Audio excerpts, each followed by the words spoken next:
Bonjour à tous, heureux de vous retrouver pour cette nouvelle quotidienne Quintet Flash. Ce mardi, on se rend sur l'hippodrome de Compiègne à l'occasion du prix de Beaune. On va évoluer sur 3800 mètres, ce sera des haies.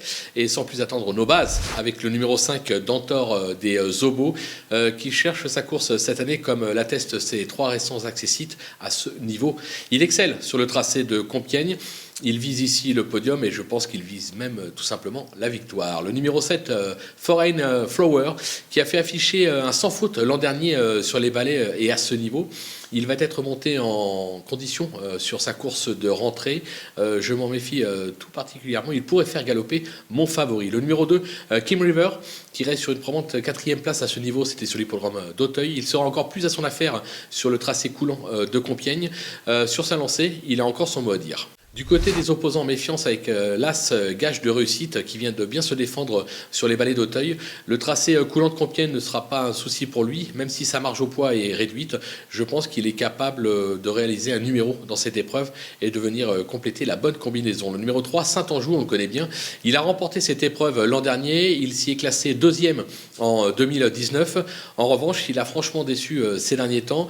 Mais sur ce qu'il a fait de mieux, difficile de l'éliminer, surtout que son entourage dit attention, le cheval revient bien. Le numéro 8, Risky Star, elle fait aussi bien le steeple que les haies.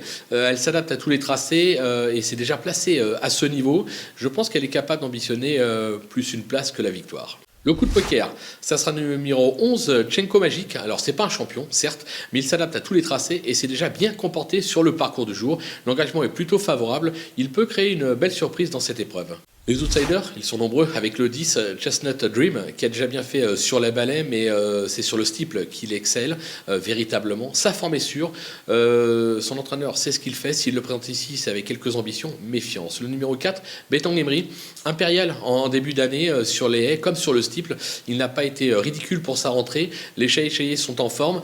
Alors, j'aurais pu le mettre plus haut. J'ai pris un risque en le descendant un petit peu dans ma sélection, mais ça fait partie des chevaux incontournables de l'épreuve. Le numéro 16, Fates, qui vient de renouer avec le succès à Auteuil. Ça lui vaut une pénalité de 3 kilos. Ça complique un petit peu la tâche, surtout qu'il va découvrir l'hippodrome de Compiègne. Mais je m'en méfie parce qu'à ce poids-là, c'est une chance. Le 14, Captain, alors les moyens ne lui manquent pas, certes, et sa rentrée va lui avoir été bénéfique probablement. Mais où en est-il vraiment ? On ne sait pas trop, raison pour laquelle je ne l'élimine pas totalement, mais je le place assez bas dans ma sélection, tout comme le numéro 15, Forza, alors qui n'est pas un gagneur et qui aurait probablement été plus de son affaire sur les gros, sur le steeple. Maintenant, il est bien engagé au poids. Je me dis qu'à l'issue d'une course limpide, et si quelques favoris venaient à défaillir, pourquoi pas une 5e place, tout comme le numéro 9, Follyfoot, qui s'est déjà placé à ce niveau. Il a surtout couru en plat ces derniers temps. Il a échoué lors de son unique tentative à Compiègne. Maintenant, il vient du plat directement sur sa fraîcheur.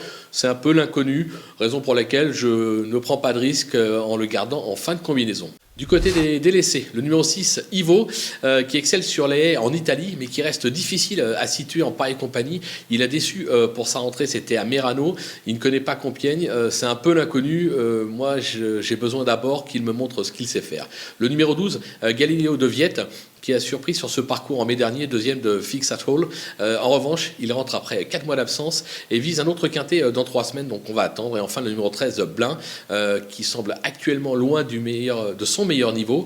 Elle est pour moi beaucoup plus à son affaire sur le style. D'ailleurs, son entourage dit qu'il aurait préféré la voir en 2e épreuve, raison pour laquelle je n'y crois pas. Voilà, on a fait le tour de cet événement. On va se quitter avec ma sélection et mes conseils de jeu. À vous de jouer.